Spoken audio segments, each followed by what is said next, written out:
Mao did not begin the Hundred Flowers campaign by threatening China into silence. He began by doing something more unsettling. He invited the country to speak. That was the paradox. By the middle of the 1950s, Mao Zedong stood at the center of a revolutionary state that had already transformed land, property, class, and political life. He was not a cornered leader improvising under pressure. He was the architect of a new order, confident enough to imagine that controlled criticism might strengthen it. The timing mattered. Stalin was dead. Khrushchev had denounced Stalin's excesses. Unrest in Poland and Hungary had sent a warning through the communist world. In that atmosphere, Mao and other Chinese leaders, including Zhou Enlai, moved to relax some of the pressure on intellectual life. The slogan that followed sounded almost poetic. Let 100 flowers bloom. Let 100 schools of thought contend. It promised room for debate, room for criticism, room for the kind of argument that one-party systems usually treat as a threat. Mao presented the moment as something larger than a tactical adjustment. It was framed as proof that Chinese socialism was not afraid of ideas, that truth could emerge through struggle, persuasion, and disciplined discussion rather than blind obedience alone. In his February 27, 1957 speech, on the correct handling of contradictions among the people, he spoke in an ambiguous language that distinguished between contradictions among the people and contradictions with the enemy. On paper, it sounded like a framework for tolerance. In practice, it left a dangerous question unresolved.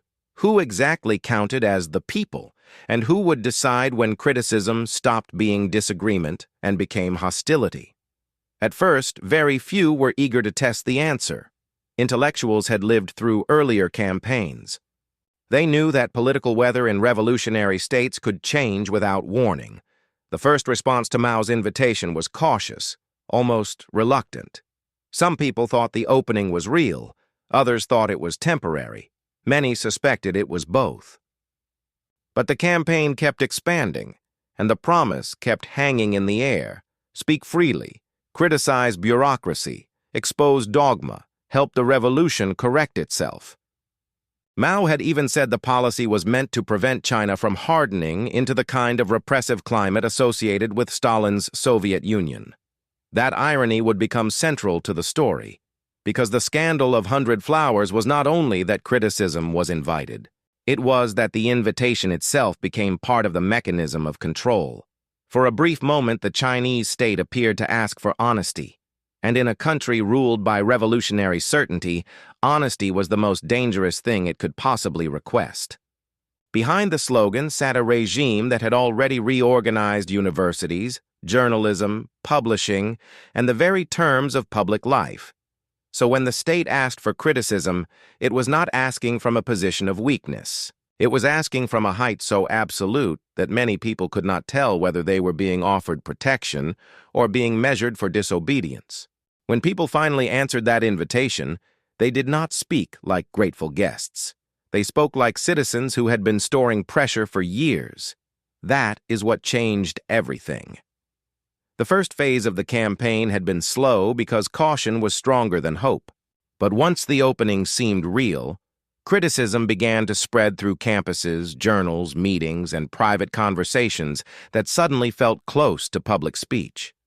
Intellectuals complained about dogmatism, about bureaucrats who treated ideology like a shield against competence, about a party culture that demanded agreement before thought. They criticized rigid control over literature, scholarship, and teaching. They attacked the gap between revolutionary slogans and the daily arrogance of local officials. Some went further and questioned whether the Communist Party should remain above meaningful scrutiny at all. What made the moment so combustible was not just that criticism existed. Criticism always exists. What made it dangerous was that it appeared inside a system that had invited it, and therefore could no longer dismiss it as the noise of obvious enemies. These were professors, writers, students, professionals, loyal citizens, and reform-minded insiders. They were the very people the state had said it wanted to hear from. And the more they spoke, the more the campaign exposed something Mao may have underestimated, or perhaps had always intended to identify. Dissatisfaction was not limited to a few isolated malcontents. It was woven through the educated classes and through the experience of people who had accepted the revolution, but not the suffocation that followed it. Mao's February 1957 speech only deepened the tension. Its language was careful enough to sound tolerant and sharp enough to sound conditional. Contradictions among the people, he argued, could be resolved through persuasion and criticism. But those democratic methods still had to remain consistent with centralism and discipline. That was the hinge of the entire story. It sounded open, but it kept the definition of acceptable speech under party control. So the campaign moved inside a dangerous illusion. Critics believed they were being asked to help improve the revolution. The leadership reserved the right to decide at any moment that such help had become sabotage. By then, the emotional atmosphere had shifted. Fear had not disappeared, but it had loosened just enough for honesty to slip through. And honesty, once spoken aloud, had a way of making the whole system feel less solid. Bureaucracy looked petty. Slogans looked tired.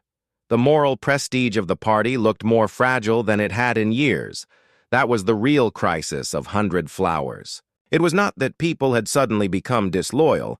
It was that they had begun to describe the regime in language the regime could not safely absorb.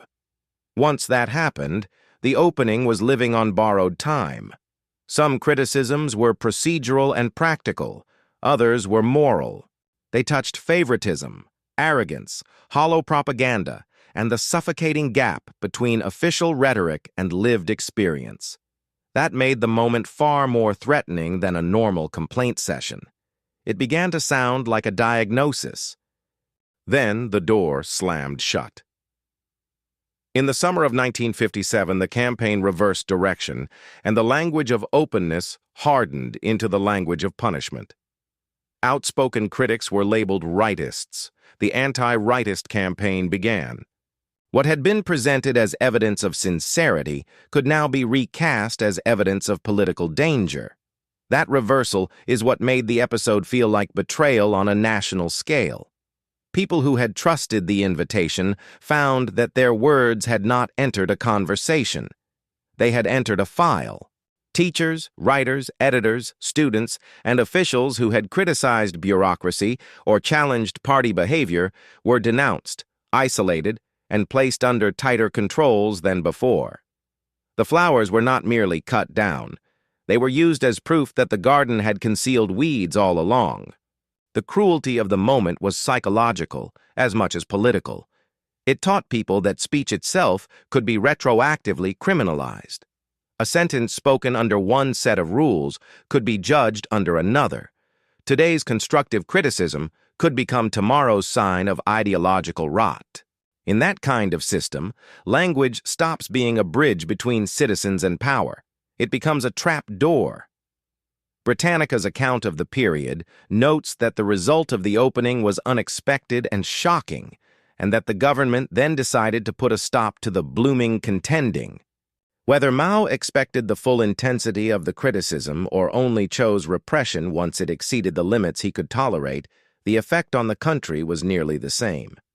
The state taught everyone watching that political permission was conditional, reversible, and dangerous to trust. That lesson reached far beyond the people actually labeled rightists. It entered offices, classrooms, publishing houses, and dinner tables. It settled into memory. By then, the scandal of 100 Flowers was no longer simply about Mao changing his mind. It was about the structure of power revealing itself. The campaign had shown that openness under authoritarian rule could function less like freedom and more like exposure. The state did not need to imprison every critic to win. It only needed to prove that anyone who stepped forward first could be sacrificed as an example. Once that happened, silence no longer had to be imposed from above. It would begin to reproduce itself below, in the frightened calculations of ordinary people who had just watched honesty punished as if it were treason. The campaign also rewired memory. Those who had spoken could no longer imagine the earlier invitation as a moment of possibility. It became, in retrospect, the first stage of their humiliation. And for everyone else, that humiliation became a warning so vivid that it outlived the campaign itself. In authoritarian politics, that is often enough. You do not need to punish everyone. You only need to make examples unforgettable. What followed was bigger than a crackdown on a few outspoken intellectuals. 100 Flowers changed the political climate of China by changing the cost of honesty. After the Anti-Rightist campaign began, the message was unmistakable. The party could invite criticism and still reserve the right to punish the critics. That meant trust itself had become politically dangerous. Writers learned to mute themselves before the censor had to. Scholars learned to trim argument into safety. Teachers learned that even loyal criticism could mark a career for destruction. Students learned that ideology was not something to understand so much as something to survive. And the consequences did not stop inside universities or literary circles. Britannica's broader history of the period makes a larger and more devastating point. The Anti-Rightist campaign of 1957 helped radicalize the politics that led into the Great Leap Forward. That connection is one of the darkest parts of the story. Because once criticism had been discredited as rightism, one of the country's last remaining internal warning systems went quiet. The people most capable of challenging fantasy, inflated reporting, bureaucratic lies, and reckless policy had just been taught that speaking too clearly could destroy them. By the time Mao gathered confidence for the next giant leap in 1958, the atmosphere had changed. The center could attack caution as weakness. It could attack doubt as ideological failure. It could attack realism as disloyalty. A government that punishes honest criticism does not simply silence dissent, it blinds itself. And blind governments are especially dangerous when they are also ambitious. That is why 100 Flowers cannot be treated as a brief liberalization that went wrong and then disappeared. It functioned more like a dress rehearsal for later disaster. It demonstrated how Mao could create movement, invite emotional investment, redefine the meaning of participation, and then strike the people who took him most seriously. It also revealed a political habit that would echo again and again in Maoist China. Whenever reality threatened the image of the revolution, reality was the thing that had to be disciplined. By then, silence was no longer the absence of speech. It was policy. It was structure. It was a survival instinct installed deep inside the educated classes and then spread outward through society. And because the campaign did not end with one dramatic massacre or one single iconic night of arrests, its violence can look less cinematic than other scandals. But in one sense, it was even more corrosive. It taught millions that truth was not dangerous because it was false. It was dangerous because it was true at the wrong moment, in front of the wrong power, under rules that could be rewritten after you opened your mouth. This is why the campaign matters even if it produced fewer iconic images than Mao's later upheavals. Its real force was institutional. It narrowed the space in which facts could challenge fantasy. Once that space narrowed, policy became easier to radicalize and harder to correct. That is why the 100 Flowers campaign remains one of the most revealing scandals of Mao's rule. Not because it was the bloodiest event associated with his name. It was not. The Great Leap Forward and the Cultural Revolution would cast much larger shadows. But 100 Flowers exposed the operating principle that made those later catastrophes possible. Mao did not need permanent openness, and he did not need permanent terror. He needed a system in which he could alternate between the promise of correction and the force of punishment, always preserving for himself the right to define which phase the country was living in. That gave his power a special kind of instability. People were not only afraid of repression, they were afraid of misreading the moment. They were afraid that the line between loyalty and disloyalty might move after they had already crossed it. That fear is politically priceless to a ruler because it turns citizens into censors of themselves. It also turns every opening into a test. And that may be the most haunting legacy of the campaign. The words, "Let 100 flowers bloom," should have suggested confidence, plurality, and intellectual life. Instead, they came to carry the memory of entrapment. A slogan that sounded like spring ended by teaching a generation to associate candor with ruin. Mao would go on ruling China with enormous prestige, enormous authority, and increasingly authoritarian methods. The Chinese government's own later judgment, as Britannica notes, is telling. Mao's record is easier to praise before the summer of 1957 than after it. That is not just a historical footnote. It is almost a confession that something decisive happened when the campaign turned. The state discovered that it could ask for criticism not in order to listen, but in order to locate. It could invite voices into the light and then punish them for being visible. And once a government learns that lesson, it rarely forgets it. So the real scandal of 100 Flowers was not simply censorship. It was the counterfeit performance of openness. It was the moment the regime learned that tolerance itself could be used as an instrument of control. Mao did not silence China by closing every door first. He opened one just wide enough for the brave to step through. Then he let the rest of the country watch what happened to them. And after that, the silence he wanted no longer had to be manufactured from scratch. It had already been planted in the minds of the people who remained. What changed everything was not only the punishment of those who spoke, but the education of those who stayed silent. They learned how power in Mao's China could smile before it struck. They learned that a state could praise frankness in public and fear it in private. And they learned that survival often depended less on conviction than on timing. That is why the campaign still matters beyond Mao or China. It reveals a recurring pattern of modern authoritarianism. The state does not always fear criticism enough to ban it immediately.